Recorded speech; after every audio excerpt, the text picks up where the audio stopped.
Энергетический рынок приходит в себя после заявления Владимира Путина.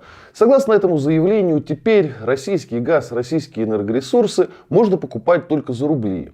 Такое условие выставлено к странам, которые были признаны российским МИД недружественными. Это все страны Евросоюза, США, Япония, Южная Корея, Тайвань, Сингапур и Микронезия. Ну ладно, про Микронезию мы сейчас забудем, но что в этом заявлении интересно? В этом заявлении интересно то, что его почти никто не понял. Ну то есть буквально.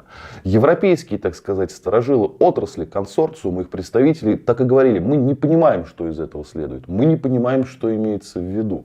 Более того, прошла ночь, день наступил в Японии, там тоже послушали выступление Путина и как бы говорят на уровне правительства заявления: мы не понимаем, что имеется в виду. Ну то есть как это покупать энергоносители за рубли? Объясняем. Заводите карту Сбербанк онлайн, подключаете туда функцию МИР.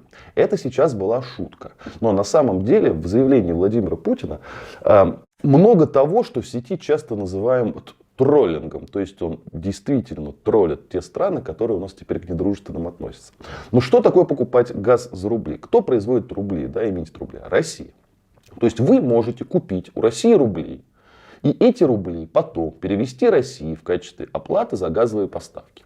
Если вы не хотите покупать рубли у России, потому что вам, например, санкции этого запрещают, или просто не хотите, вы можете купить рубли у посредника, ну, например, у Китая. Китай купит за ваши деньги российские рубли, потом передаст вам, а сам поимеет определенную маржу сверху.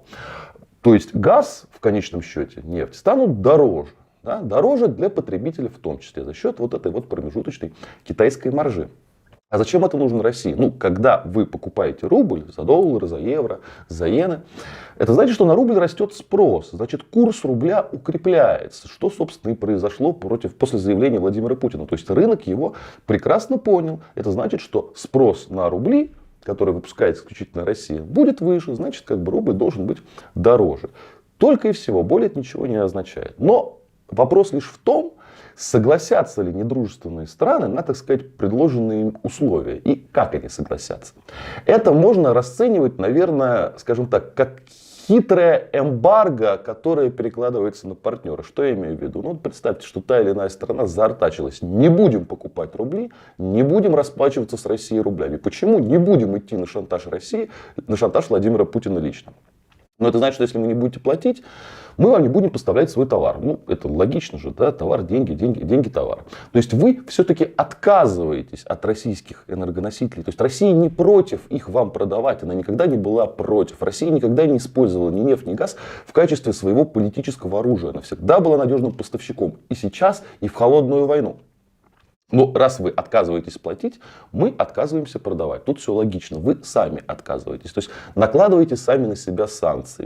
Делаете эмбарго, которого вы вроде бы не хотели вводить. Потому что если это эмбарго будет введено фактическое, отказ от российских энергосителей, это значит, что их цена взлетит еще выше. Еще выше взлетят цены для населения. Они и так постоянно растут и уже достаточно существенно бьют по карманам обычных потребителей. Как в Америке, где цены и рекордная инфляция сейчас почти 10%. Так и в Британии, так и в континентальной Европе, где тоже инфляция. Вот, собственно, что кроется за этой, скажем так, позицией, за этой платформой. Но на что же мы в конечном итоге рассчитываем? Да?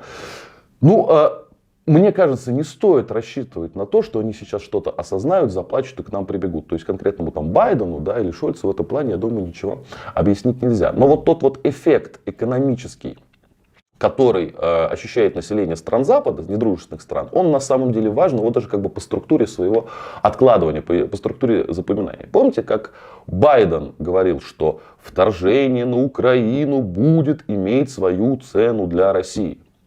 Ну так вот, и экономическая война против России тоже будет иметь свою цену для населения тех стран, которые эту войну ведут. И особенно остро она, естественно, почувствуется при отказе от российских энергоносителей. И сначала, может быть, этот эффект не будет в полной мере проанализирован, но потом, на долгосрочной перспективе, до, скажем так, избирателей, вот уже важно, что именно избиратели, электорат, в общем-то, дойдет мысль, что экономическое противостояние с Россией равно убыткам, да, и что сейчас ты дико переплачиваешь за то, что у тебя в доме было тепло, дико переплачиваешь за производство, которое становится нерентабельным, потому что производство на газе, например, работает, только потому, что твоему правительству гордо купить русские рубли.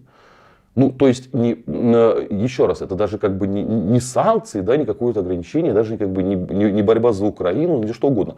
Ты будешь переплачивать за тепло в домах только потому, что твоему правительству гордо брать российские рубли.